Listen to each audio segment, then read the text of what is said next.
Smart Ideas, et notre invité est avec nous en duplex, en visioconférence, Quentin Valenti, le cofondateur de Miecolo. Bonjour, bienvenue.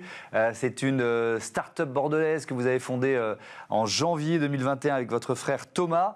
Racontez-nous, c'est quoi l'idée de départ ?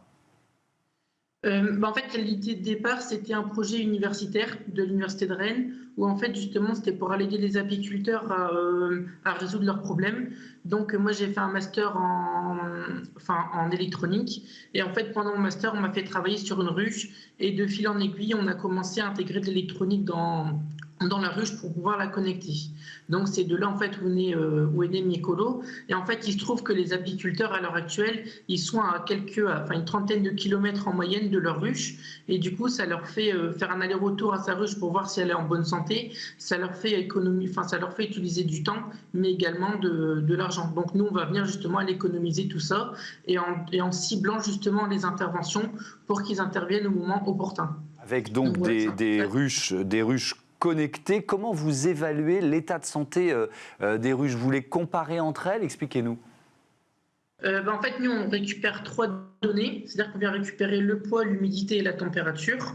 Et en fait, si vous voulez, le poids, déjà, ça va permettre de savoir si l'essaim, il produit du miel l'été, par exemple. Si par rapport à sa production, c'est en adéquation avec son âge. Donc déjà là, ça va être un premier facteur de santé. Derrière, si la reine, elle se plaît pas dans sa ruche, elle va vouloir essaimer, elle va vouloir quitter la ruche. Donc ça veut dire qu'il va y avoir une chute de quelques kilos de poids sur 30 minutes, 1 heure, et ça, on va pouvoir le détecter. Après, il faut savoir aussi qu'une ruche en bonne santé, c'est une ruche qui est bien ventilée. Ça veut dire que l'humidité et la température sont quand même des informations très importantes pour les apiculteurs, parce qu'en fait, si l'humidité elle descend l'humidité descend et la température augmente, là c'est un deuxième facteur qui va nous dire que la reine est en train de quitter la ruche. Ah, donc c'est une technologie que vous avez brevetée. Elles sont autonomes en énergie, j'imagine, vos ruches connectées?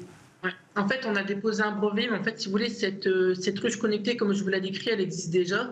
Et en fait, la plus-value de Miecolo, et c'est ça en fait l'idée de départ, c'était qu'en fait, les apiculteurs, ils ont en moyenne une trentaine de ruches au même endroit.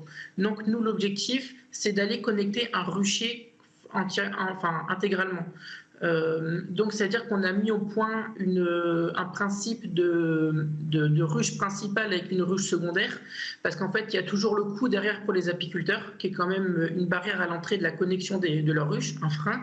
Et en fait, pour pallier à ce frein, en fait, on va venir justement aller économiser des composants électroniques, on va venir économiser du matériel, etc., pour avoir justement dans ce ruchier une balance principale et des balances secondaires, sachant que les balances secondaires n'auront pas, par exemple, une eSIM intégrée, n'auront pas un abonnement, n'auront pas d'antenne, etc. Donc ça veut dire qu'on va pouvoir réduire le coût de connexion d'une ruche de 30%.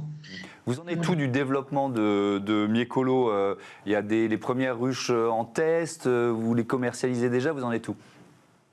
Alors, Miecolo, actuellement, c'est à peu près entre 40 et 50 balances qui sont connectées à travers la France. C'est à peu près déjà à peu près 150 balances qui sont commandées. Et là, on est en phase de bêta-test à l'heure actuelle. Ça veut dire qu'on va venir récupérer les informations de nos bêta-testeurs pour aller finaliser notre produit. Donc là, on est en fin d'industrialisation et on prévoit justement d'avoir un produit fini pour septembre-octobre et commencer la commercialisation. Une petite question sur le marché. La France, c'est un gros pays consommateur de miel. Il vient souvent de loin, par exemple de Chine. Dans quelle proportion? Je pense qu'en 10 ans, les importations de miel de l'étranger ont doublé, mais tandis que la production de miel en France, elle a été divisée par 2. Donc ça veut dire que, en fait, on importe plus qu'on exporte maintenant. Et donc, effectivement, la solution Miecolo, ça peut permettre de rééquilibrer, on va dire, un peu la donne. Merci beaucoup, Quentin Valenti. Bon vent à Miecolo. et merci à toutes et à tous de votre fidélité à Bismart. Je voudrais remercier les équipes qui m'accompagnent. Louis Perrin à la production, à la programmation, Raphaël Morel, le réalisateur, Thibaut Goury-Lafont au son. Et puis un immense merci à Marie Billat qui termine son dernier jour, c'est aujourd'hui. Donc merci Marie de ton aide précieuse pour fabriquer quotidiennement ce Smart Impact aux côtés de Louise. Voilà, je vous dis à demain pour un nouveau numéro de notre émission. Salut.